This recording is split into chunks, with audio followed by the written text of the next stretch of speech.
Middle east में हालात अब बेकाबू हो चुके हैं। सुप्रीम लीडर अली खामेनेई की मौत के बाद ईरान गुस्से में है, भड़का हुआ है और अपने नेता की मौत का बदला लेने के लिए दुश्मनों पर दिन रात हमले भी कर रहा है। इजराइल से लेकर खाली देशों पर ईरान के ताबड़तोड़ हमले जारी भी हैं।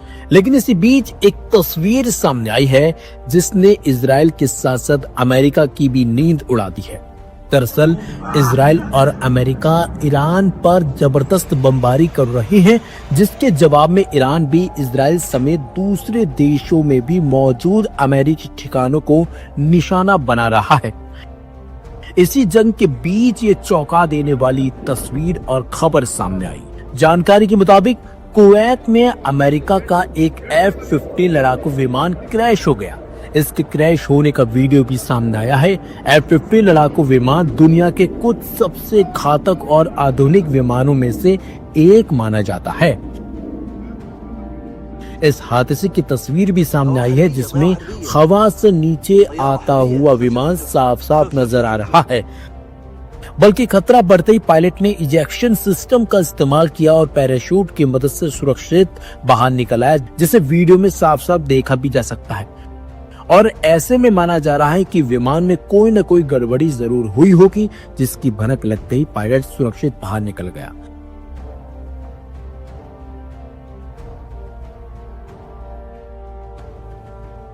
जहां एक तरफ इसे महज एक हादसा माना जा रहा है, तो वहीं दूसरी तरफ ईरान से जुड़े कई हैंडल्स ने दावा कर दिया है कि कुवैत में अमेरिका का जो F-15 लड़ाकू विमान क्रैश हुआ है, वो गिरा नहीं, क्रैश नहीं हुआ, बल्कि उसे मार गिराया था। सामने आए वीडियो में विमान में हवा में ही आग लगते हुए दिख रही है। वह विमान हवा में ही काफी देर तक गोल गोल घूमता हुआ नीचे गिरता दिखाई दे रहा है।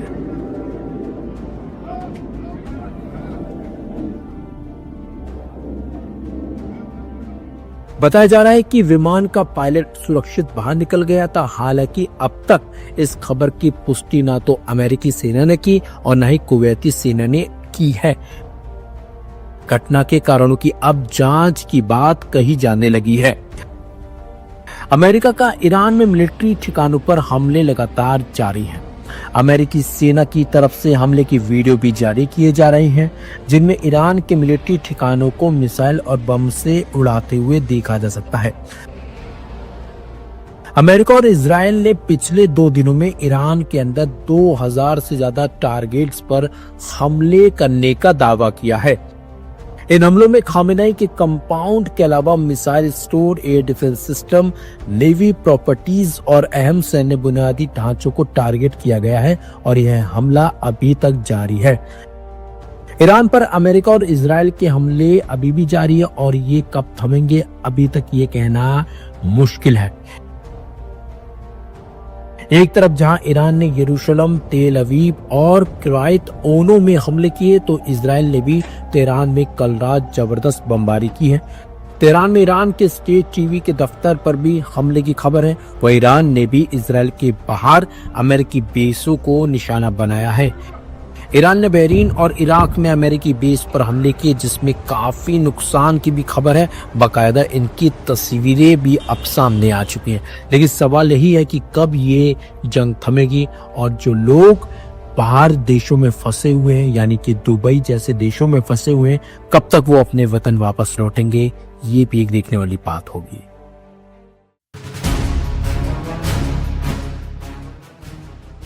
मिडिल ईस्ट में जारी जंग का असर पूरी दुनिया पर देखने को मिला है और इस जंग के चलते दुनिया के कई देशों में अफरा तफरी मची हुई है।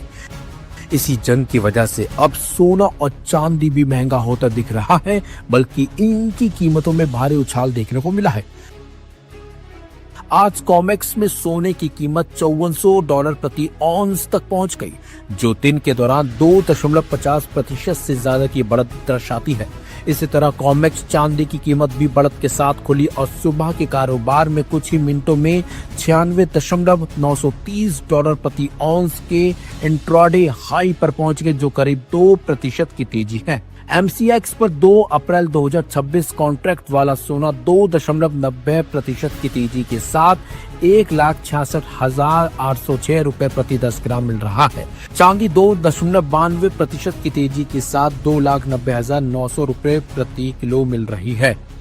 इससे पहले शुक्रवार को राष्ट्रीय राजधानी के सराफा बाजार में सोने की कीमत 1,800 रुपए बढ़कर 1,64,700 रुपए प्रति 10 ग्राम हो गई थी। अखिल भारतीय सराफा संघ ने यह जानकारी दी। सोने की इस लंबी रैली के पीछे सिर्फ यह ताजा घटनाक्रम नहीं है, बल्कि वैश्विक भू राजनीतिक तनाव और अमेरिकी राष्ट्रपति डोनाल्ड ट्रंप के अंतर्राष्ट्रीय संबंधों में उथल पुथल भी बड़ी वजह रही है। दुनिया भर के केंद्रीय बैंकों द्वारा लगातार सोने की खरीद और निवेशकों का सरकारी बॉन्ड और मुद्राओं से हटकर सुरक्षित निवेश की ओर बढ़ना भी कीमतों को समर्थन दे रहा है। हालांकि जनवरी के अंत में $5,590 से ज्यादा प्रति औंस के रिकॉर्ड स्तर से कुछ गिरावट के बावजूद इस साल अब तक सोने ने करीब 1/4 का रिटर्न दिया है। फरवरी में सोने ने लगातार 7वें महीने बढ़त दर्ज की, जो 1973 के बाद सबसे लंबी लगातार मासिक बढ़त का सिलसिला है। ईरान के साथ युद्ध से पहले भी राष्ट्रपति डोनाल्ड ट्रंप काफी आक्रामक विदेश नीति अपना रहे थे।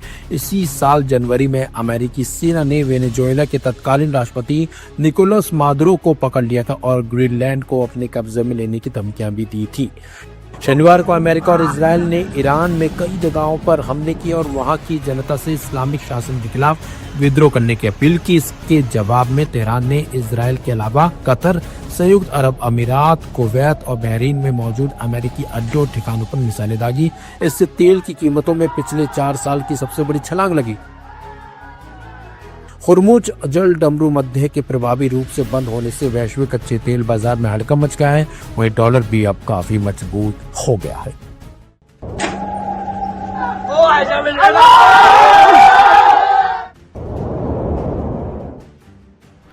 मिडिल ईस्ट में शुरू हुई जंग का अंत अब कब होगा ये किसी को नहीं पता। इसकी मुख्य वजह है ईरानी सुप्रीम लीडर अली खामेनेई का मारा जाना। दरअसल इजराइल की ओर से किए गए अटैक में अली खामेनेई की मौत हो गई, जिसके बाद अब ईरान भड़का हुआ है। बल्कि ईरान ने खामेनेई की मौत का बदला लेने का ऐलान भी कर दिया। इजराइल के हमले के बाद ईरान खाड़ी देशों पर टूट पड़ा है।